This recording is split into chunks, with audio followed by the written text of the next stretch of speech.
Yes, welcome back, ladies and gentlemen, tankers of Blitz Universe, to the channel. The T-22 uncatchable, that tier 10 Russian medium tank is back in World of Tanks Blitz. And it's in crates again. It was to be expected. This was to be expected. Either a very high gold price or in crates, because crates make a lot of money for wargaming. And yeah, it's a tier 10 tank, so it's understandable from a business point of view. It's a bit stupid because it's basically gambling. There's 3 types of crates available. You probably get that once offer for 2 crates for $4.49, and then the crates cost you $10 for 1, and if you buy 6 you get 1 for free. But you only have 5% drop chance of getting this tank. Is it then a good one? Oh yes, it's a pretty good tank. It can fulfill a multitude of roles because it has a typical Russian troll armor. You can see it has a pike nose. It's a bit like an IS-7, but then a medium tank. It has got a gun of 310 alpha per shot, and if you penetrate with HE, you will do more damage than just this little 7. But I wanted to get that shot in anyway on the grill to reset B cap. Now we're going to reset it again and shoot his gun again. 131 damage dealt, and third time lucky, 59. But we're then gonna block the shot from the grill. I think on my tracks, yes, on the tracks. And now we can finally get around to him. Shoot, is gonna shoot for 402 and nearly finish him off. You can see my team is losing the flank, and the T-22A on my team is doing the right thing. We can't hold C cap, just not possible. So what he's doing, he's rushing in backwards towards B cap. We have cleared the A flank, and my team is smart enough to not stay on A cap. Now, it might be tempting to do that, but then we would have lost the advantage we have on this flank. Back to the T-22 medium. I'm going to do a full little stats and numbers thingy on this one after this game. But like I said, it can fulfill a multitude of roles. It has that rounded turret shape. It has got tracks with which you can side scrape, some spaced armor on the side as well, a pike nose. And that doesn't mean that it is impervious, as you can see here, because if you do poke out and if you are reckless with it, then you will get penetrated because there's still that lower plate. But it can give you some really troll bounces as well. One of them is going to be right in over here. This object on 40 knows what to do, and as I turn back, I catch the shot on my right hand side front cheek plate, and I bounce that shot. That becomes an auto bounce angle, pretty much like this IS-7 is doing right over here. But he wants to go forward but gets stuck on one of those pillars. And I realize what is happening here now. We can win this game. I can't get the shot in on the object on 40, and then I get blocked by the IS-7. Thank you very much. Do block a shot from the 140. One more into him. There we go. Finish him off. Then roll around, bounce a shot on my butt, and a quick shot into the side of the IS-7 just as he becomes a one-shot. And we've won this game. The T-22 is not a very common tank on the field. And because it's not that common, you get very cheap H's, as you can see. 1212, that's like a test tank, which only 50 people or so are driving. And that might well be the case, because it was in crates before, it has not been available for gold yet, and it's in crates again. So let's take a quick look at full stats and numbers, and then another game. It's hanging here on this comparison on the stats and numbers, is not a real comparison. But you can see that if you look at the tier 10 mediums, your DPM is actually quite good. Just above 3k. Not as much as the T-62A and the 140, but then again 3k DPM, quite good. It is, however, hampered slightly by the penetration of 240 on APCR and 300 on heat.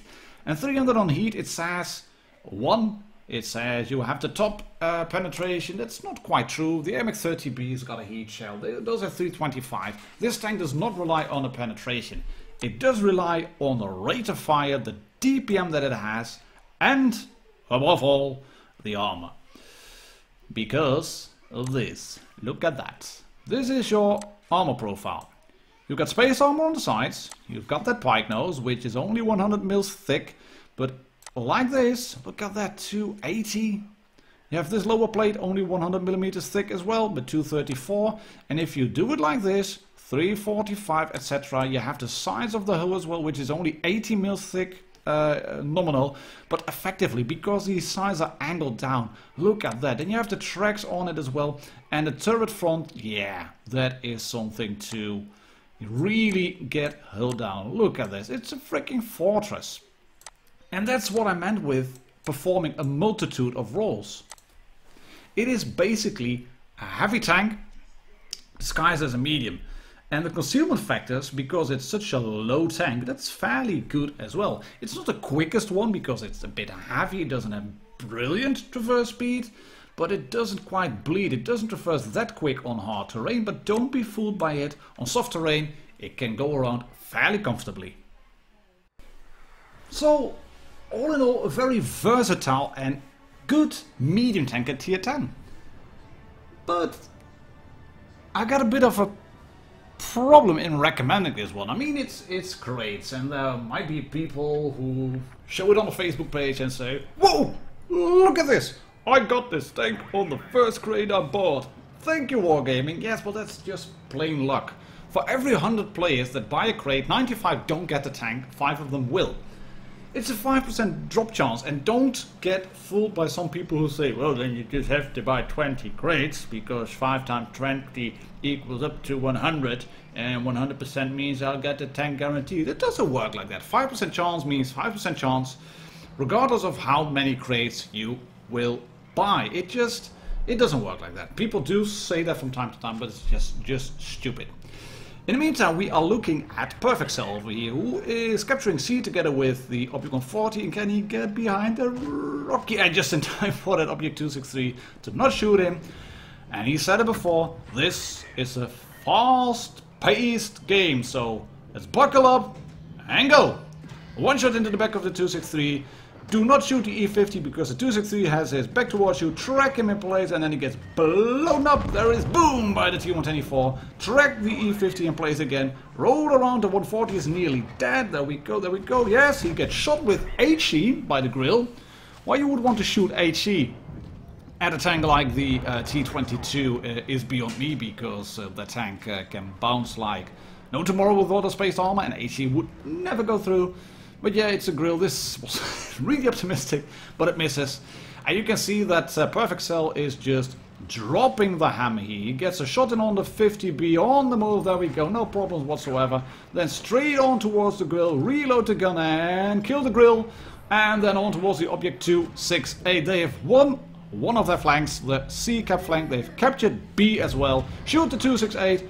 Bump into the 268, and then the 268 explodes thanks to the SU-122 54.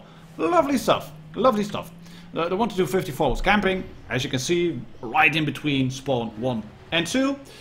But as long as you can do this, just keep driving and get the gun into play, then you can work that brilliant DPM that all the Russian medium tanks at tier 10 have.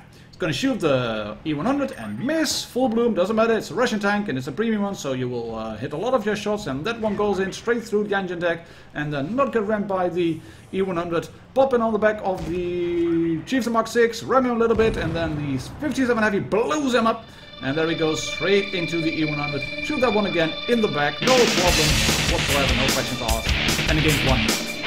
Within 2.5 minutes? Yeah. Oh, it didn't get away, yes it was.